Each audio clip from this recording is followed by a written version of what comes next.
वालेकुम नाज़रीन, मेरा नाम अली हैदर है और आपका शुक्रगुजार हूँ कि आपने वीडियो देखने के लिए वक्त निकाला। जहेज़ बहुत बड़ी लानत, कई ज़िंदगियाँ निकल गई।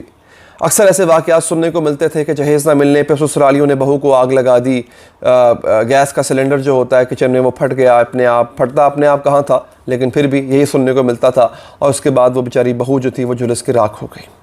ये एक बड़ा अजीबो-गरीब वाक़या जिसका मैं जिक्र करने जा रहा हूँ। एक ही घर में 3 बहनें ब्याही गई हैं, एक ही घर के अंदर। उनमें से एक बहन हामला थी, बाकी 2 के बच्चे थे। तीनों बहनों ने खुदकुशी की समेत अपने बच्चों के खुदकुशी करके जान ले ली उन्होंने। पता क्या चला, मामला क्या है? जहेज का मामला है। माँ बाप अफोर्ड नहीं कर सकते थे। माँ बाप आए दिन जो ससुरालियों के जहेज की डिमांडें हैं। अच्छा, एक और बड़ा मसला है। एक तो होता है कि एक दफ़ा आपने जहेज दे दिया, जहेज दे के बेटी को रुखसत कर दिया, और एक होता है बार बार उसकी डिमांड आना कि अब हमें ये भी चाहिए, मोटरसाइकिल भी चाहिए, अब गाड़ी भी चाहिए, फलां भी, एसी भी लगवा दो। अच्छा, फिर ये भी कहा जाता है कि आगे रिश्तेदारों के आगे भी, मतलब मेरी बहन जो है उसके घर में जी कूलर नहीं है या उसके शौहर के पास बाइक नहीं है तो बाइक दिलवा दो। इस तरह से लड़की वालों की मजबूरियों का फ़ायदा उठाया जाता है। अब मैं आपको इस वाक़े की तफसीलात बताता हूँ नाज़रीन। भारतीय रियासत है राजस्थान, वहाँ पे ससुराल की जानिब से जहेज के मामले पर ज़दोकोब किए जाने पर एक ही ख़ानदान में ब्याही गई 3 बहनों ने अपने 2 बच्चों के हमरा खुदकुशी कर ली। और दोबारा बता रहा हूँ आपको कि इनमें से एक जो है वो हामला भी थी। अच्छा, अब होता ये है कि 2 हामला थी, 2 इनमें से प्रेग्नेंट थी नाज़रीन। दहेज नहीं मिला। रिपोर्ट में ये बताया गया कि बहनों ने अपने 2 बच्चों, 4 साला बेटा, 27 दिन के बेटे के साथ खुदकुशी की। अब लड़कियों की उम्र सुने आगे कितनी थी, दिल दहल जाता है। लड़कियों की उम्रें 25, 23 और 20 साल थी। पुलिस का यहां पे कहना है कि राजस्थान के जिला जयपुर में, ये बड़ा मशहूर है वहां का जिला, जयपुर में 3 भाइयों की शादी मज़कूरा तीनों लड़कियों से हुई थी और सभी एक ही घर में रहते थे, इकट्ठे रहते थे। खुदकुशी के बाद अहले खाना को खत मिला जिसमें लिखा था कि हम अब इस दुनिया से जा रहे हैं, इस तरह रोज रोज मरने से अच्छा है एक ही बार दम निकल जाए। हमारी मौत की वजह ससुराल है। अब मैं यहाँ पे एक बात बताऊँ आपको, किसी हद तक अल्लाह ताला किसी माँ बाप को ये दिन ना दिखाए, किसी बेटी पे अल्लाह ताला ये आफत ना लेकर आए। एक हद तक माँ बाप भी इसके जिम्मेदार हो जाते होते हैं। जब हम बेटी से कहते हैं ना कि बेटी तेरी लाश ही वहाँ से वापस आनी चाहिए, तेरी ससुराल में तूने हर हालत में घर बसाना है। मैं ये मानता हूँ, मैं खुद बेटियों का बाप हूँ, घर बसाना चाहिए, हर हालत में बसाना चाहिए। लेकिन जब यह बेटी के ऊपर ये एक किस्म की एक तलवार लटका देते हैं ना कि तुम वापसी का तो तुम दरवाज़ा भूल जाओ, तो फिर वो अपने ससुराल में रह के हर किस्म का जुल्म सहती है। वो हर किस्म के जुल्म का शिकार बनती है, चुप करके सहती रहती है, और फिर उसका नतीजा ये निकलता है। बच्चे भी मार दिए उन्होंने कहा ऐसे बच्चों की ज़िंदगी, क्या ज़िंदगी जिसमें माँ ही ना हो, बच्चे भी मार दिए उन्होंने। आप देखें किस कदर जिगरा चाहिए, किस कदर हौसला चाहिए। मैं इस बात को अप्रिशिएट नहीं कर रहा हूँ कि बहुत अच्छा काम किया, बहुत बुज़दिली का काम किया इन्होंने, लेकिन जब हम के अपने बच्चों को सपोर्ट नहीं करते ना, और हम कहते हैं बेटी है उसका घर बसी, ये घर बसना होता है। घर बसना सिर्फ शौहर के साथ रहना नहीं होता। प्लीज़ ये मेरी बात याद रखिएगा, और मैं अपनी बहनों बेटियों से मुखातिब हूँ इस वक्त यहाँ पे ख़ास तौर पर। घर बसने का मतलब सिर्फ शौहर के साथ एक छत के नीचे नहीं रहना होता। इसका मकसद होता है कि आपकी ज़िंदगी पुरसुकून हो, खुशो खुरम हो, आपकी ज़िंदगी के अंदर ठहराव हो, आपका शौहर आपकी इज्जत करता हो। इसे कहते हैं घर बसना।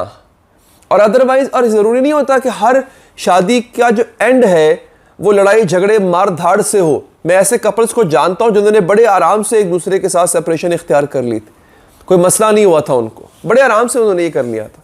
ऐसे लोग मौजूद हैं। अब आपने डिसाइड ये करना है कि आपने उस टॉक्सिक रिश्ते का एंड किस तरह करना है।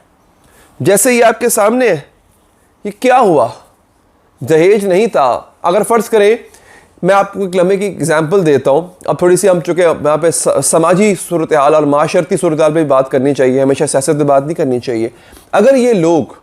अगर ये तीनों बेटियाँ अपने माँ बाप से कह पाती हैं, हो सकता है उन्होंने कहा भी होगा कि ससुराल में बड़ी मुश्किल है, और माँ बाप कहते हैं कि बेटा कोई बात नहीं, तुम आ जाओ, हम मिल के कुछ कर लेंगे। हो सकता है माँ बाप गरीब हो, नहीं इतना उनके पास हो गया अफोर्ड कर सकते हो, कोई मेहनत मजदूरी कर लो यार।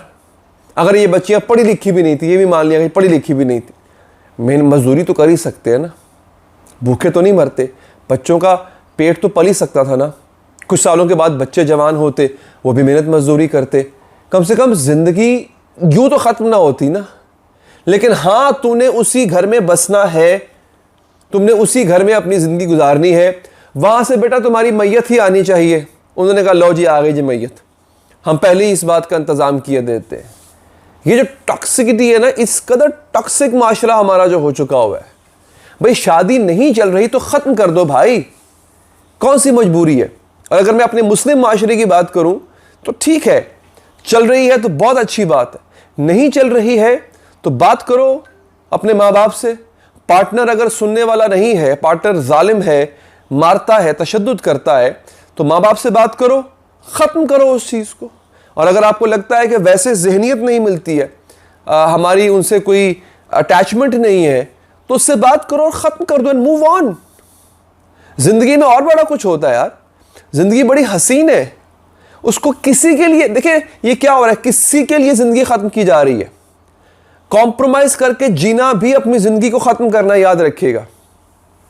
अगर आपको लगता है कि आप सारी ज़िंदगी कॉम्प्रोमाइज़ करते रहेंगे, आप उसकी हर बात को, उसके हर जुल्म को अगर आप सहते रहेंगे और आपको लगता है कि यूँ आप घर बसा लेंगे, तो आई एम रियली सॉरी, इसको घर बसाना नहीं कहते हैं, इसे कॉम्प्रोमाइज़ कहते हैं। दो चीज़ें होंगी, या एक दिन आप ऐसे बागी होंगे कि सब कुछ उखाड़ पिछाड़ के रख देंगे, या फिर आपकी अपने अंदर से आपकी मौत हो जाएगी, आप अंदर से ख़त्म हो जाएंगे,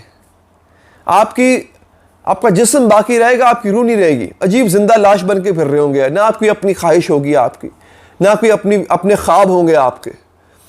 हर इंसान, चाहे वो लड़का हो चाहे वो लड़की हो, याद रखिएगा नाज़रीन, उसको ख्वाब देखने का भी हक है, उसको अपने ख्वाब पूरे करने का भी हक है। ये तमाम चीज़ें हमें इस्लाम हमें इसकी इजाज़त देता है। आपको अगर शादी की बात हो रही है, शादी में आप पे कोई ज़बरदस्ती नहीं कर सकता। शादी के लिए आपको अपनी राय देने का भी हक है, अपनी ख्वाहिश का इजहार करने का भी हक है, अपनी ख्वाहिश बताने का भी हक है। ये तमाम चीज़ें आपको करने का हक है। तो इसलिए अपने इस राइट को एक्सरसाइज कीजिए, इस तोहम परस्ती से बाहर निकल आइए कि चूँकि शादी हो गई है अब तो लाश ही बाहर आनी चाहिए, ये होना चाहिए, वो ऐसा कुछ नहीं होता है मेरे भाई। सब कुछ आपके अपने इख्तियार में है। अगर आप मेरी बात से एग्री करते हैं, वीडियो को लाइक कीजिएगा, चैनल को सब्सक्राइब और पेज को फॉलो कीजिएगा नाज़रीन। अल्लाह ने के बाद।